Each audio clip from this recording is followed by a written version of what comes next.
but what would you say is the difference between Trent Thomas and Trent Vernon? I know the difference, but for the people that don't know. I mean, well, Trent Vernon, I mean, I work a normal day job and everything.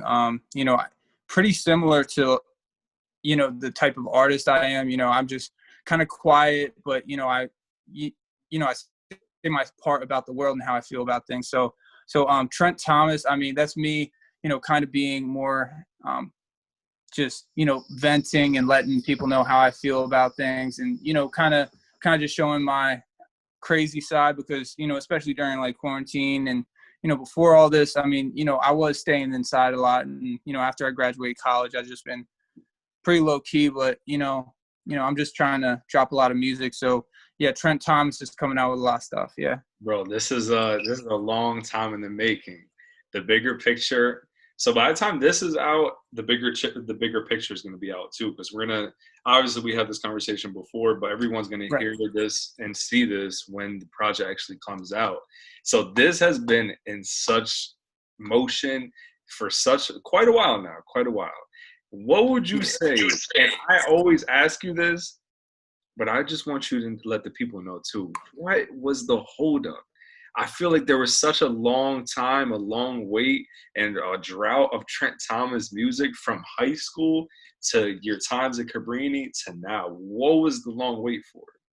Yeah, I mean, I don't know. When I was in, obviously when I met you, I was in high school and we were, doing all those local shows, and some of them were killer and everything. I just kind of realized from that music, kind of when I got into college, a lot of the music I was making was kind of corny, not good enough. I definitely, when I think about music, I think about, all right, if I put this in front of Kanye, if I put this in front of Drake, are they going to laugh at me? So, I just thought like, all right, I need to put my best foot forward. If I'm going to go shake someone's hand, I don't want it to be a sloppy handshake. So I know if I get older, if I work more, the music will get better. I value opinions from my friends, just like yours.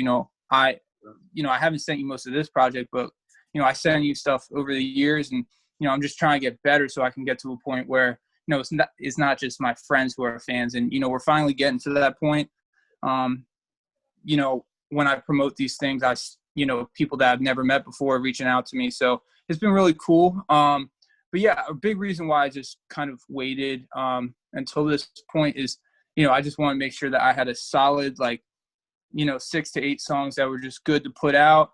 And then me to always look back and be like, yeah, that was the first one. That was the first one.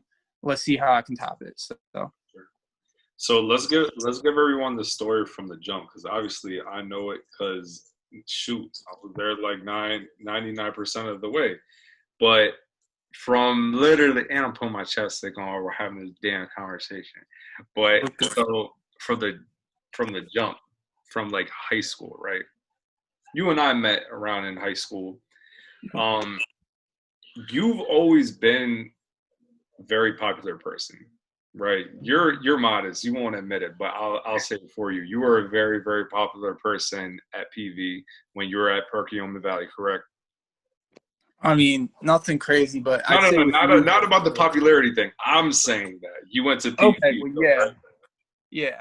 Okay, so you being in high school, you were always the popular person. You went to college, Cabrini University, and you were the man in campus too.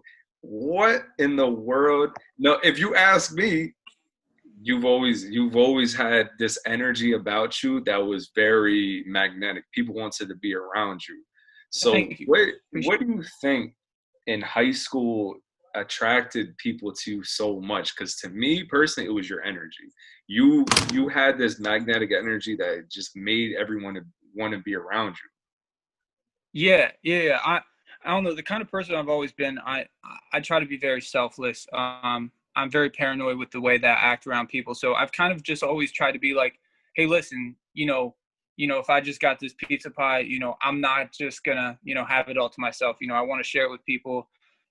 Everybody eats stuff like that. But yeah, I've just always been someone to want to, share positivity with. And, when I'm not positive, I try to be around positive people. So, I mean, that's always been the type of person I've been, whether it's playing soccer, making music, whoever I'm with, we're positive, we're having good conversations. And if we're not, we're probably not hanging out that much. So, Yeah. And yeah. you've been, how long have you been making music? Because I I've remember been when making, you were going by the name Randy Rhymes, and you had the Written in the Stars song. Like that's how far back I go. yeah. Yeah. Shout out Ryan DG. Shout out John Bell. Ryan DG was my first producer way back in the day. I started making music in 2011, either 2010 or 2011. But Yeah. yeah, in 2011, that's when I came out with like 2-3 songs with my friend Ryan DG, one of the most talented kids I ever met. And then yeah, just after that, I started working with someone else, and well, actually like a couple different people just locally, but I didn't really find like a sound until like I kind of got up with Makai, Albino Panda. And since then, since then, I've kind of just, transformed more of this from like a hobby to like an actual like, you like a job, I'm making money from it. A lot of, dope artists who are low key are still making money, and, they're still working their day job. So, I'm just one of many who are, working these jobs like that. You're looking at life in the bigger picture, man. Here we are. Yeah. Here we are with Yeah, this man. project, the bigger picture. Break it down to me from the top. The title. Why the bigger picture? It's like the answer to everything, man. I mean, in the past, I mean, I've struggled with, being sad. I don't want to say it's depression or anxiety. I don't really know what to put on it as a name. But I don't know. Basically, like I've just always looked at things like, okay, think about the bigger picture. If I'm negative, I'm like, all right, well, think about where I'm going to be in a couple years from now. Think about the bigger picture.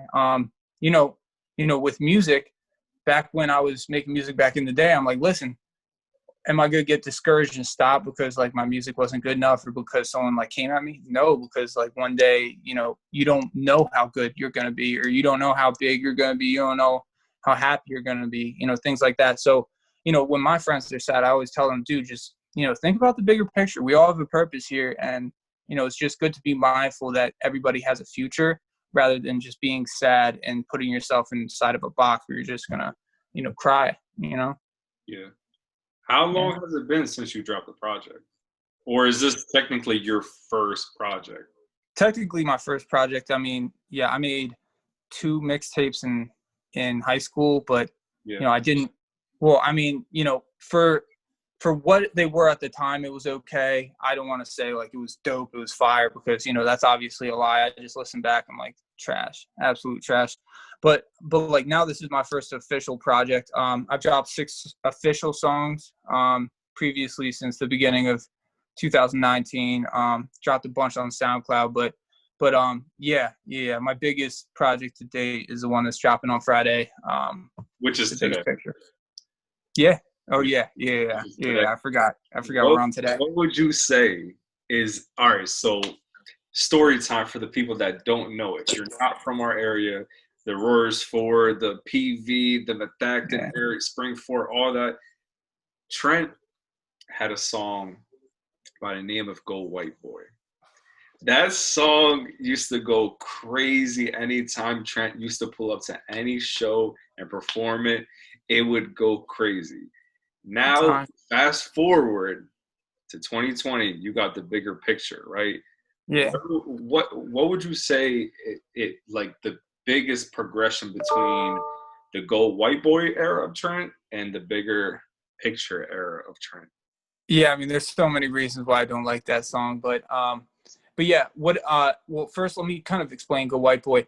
The reason why it happened was I was at a show, I was performing, I was opening for someone else, and then it was I forget his name.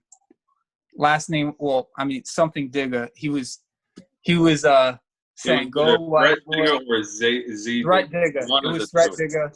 Shout out Threat Digga, great guy. Yeah, he was I don't know, he was saying Go White Boy, hey, and my brother really liked it because when I was dancing, he was like singing that. So my brother made a beat, not the best beat, but Drew did what he could, and we made a video out of it. Got a decent you know, And Cheddar Chaz's basement too. yeah. Chaz's basement. We're outside Chaplin's as well. We shot in a couple different locations, but yeah, shout out Chaz's basement. That was awesome. Yeah, so basically my progression since then, the biggest thing that you got to think about as a small artist growing is just kind of keep in mind, like, you got to be realistic. Like, I see so many people who were at the point that I was at when I was in high school, and they just think they're the shit. You know, they're talking like they're Russ. They think that they're the best. Um, and like, it's okay to think that you're the best, but like, you got to be realistic about it, because if you're not realistic about it, you're not going to make any progress. If you think you're the shit, you're just going to sit back and be like, yep, I'm the shit. But like, you know, you need to want to improve. You need to want to, you know, be a better artist and branch out and just kind of grow. Because if not, you're just going to be, you know, the same kid that raps in your hometown that's just making, you know, wannabe Eminem NF music. And, you know, that's definitely not me. Yeah, for sure. That break that you had in college, how helpful in retrospect was it, or did it not help? You know, I think, well, it's weird because like I was friends with people like freshman and sophomore year who, like, you know, if you look them up on Spotify right now, you see that they're making more than a living off of music. They're doing very well.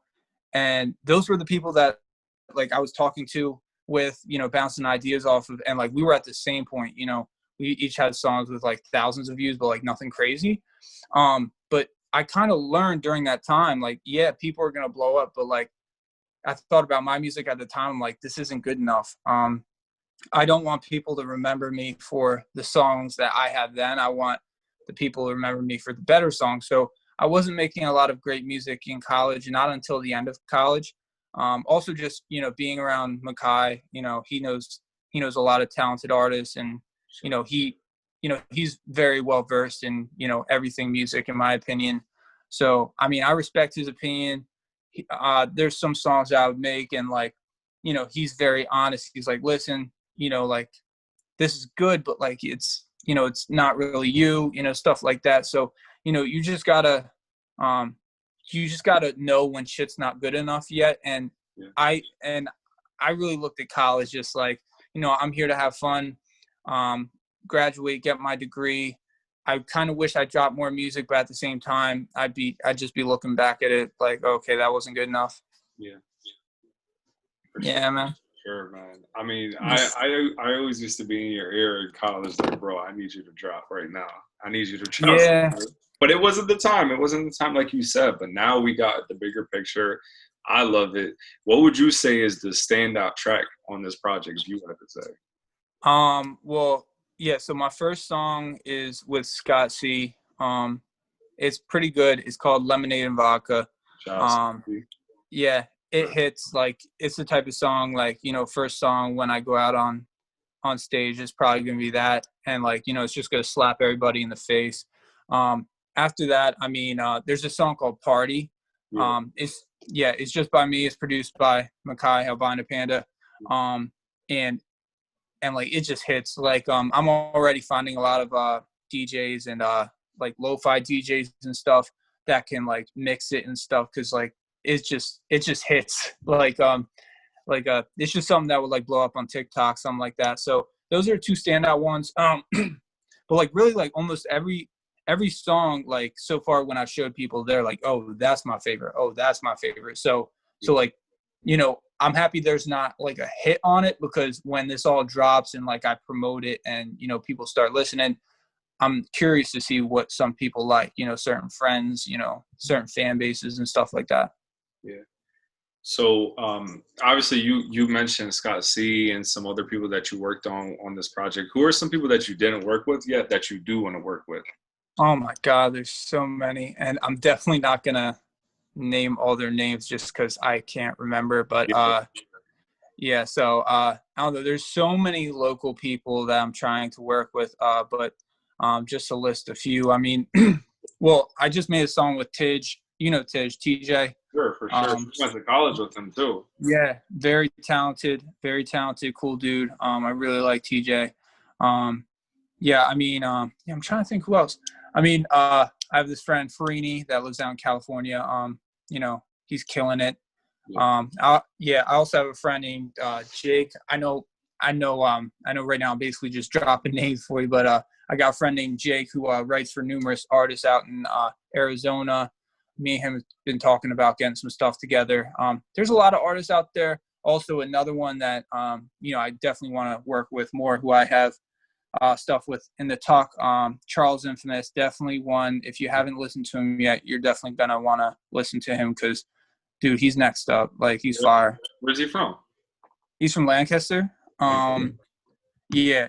He's really cool. It was funny how I met him because I went to college with one of his friends, and he went to college with one of my friends at Millersville. So when I went over there, he like recognized me and I recognized him, and then I went to his room and everything and like saw like his studio. So yeah, very dope artist. You should actually check him out because I think you would definitely like his stuff too.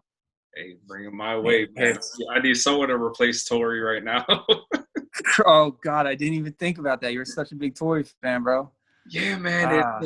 It's an interesting time that we're in right now. It's an interesting time, but it's a very scary time right now. And how have you been holding up though? Like, since we're talking about it's been an interesting time, how have you as a person been?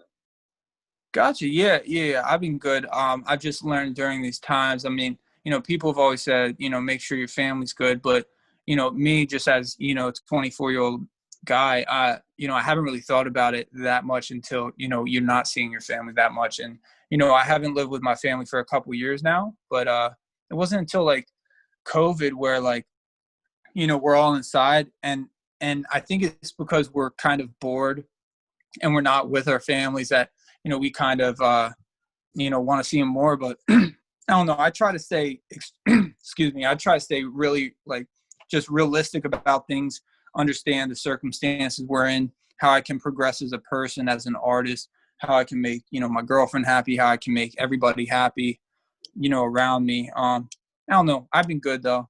How about you? Man, I'm good. Honestly, I tell everyone that asks me this question, this like 6 months, 7 months of quarantine versus my 25 years of life, I've learned more about myself in the 7 months against the 25 years, because it made you really look yourself in the mirror and be like, yo, not everything is okay. You like, there are certain things that you start realizing that bother you that you never knew about. Bro, absolutely. And yeah. What people don't know, if you're listening to this and you don't know me, or for some reason you don't know with Sam, like, we always have conversations exactly like this. Like, sometimes it's on the air, sometimes it's not, but like, this is how every conversation is. Like, we get very deep, we just talk about, how we've been and stuff. Bigger picture. Man. What? Oh yeah. Talk about the bigger exactly. picture. The bigger picture, baby. But yeah. One thing, I mean, I definitely agree with you. I've done like a lot of thinking, dude, you literally see the bigger picture. Like, we're inside, and you learn a lot about yourself.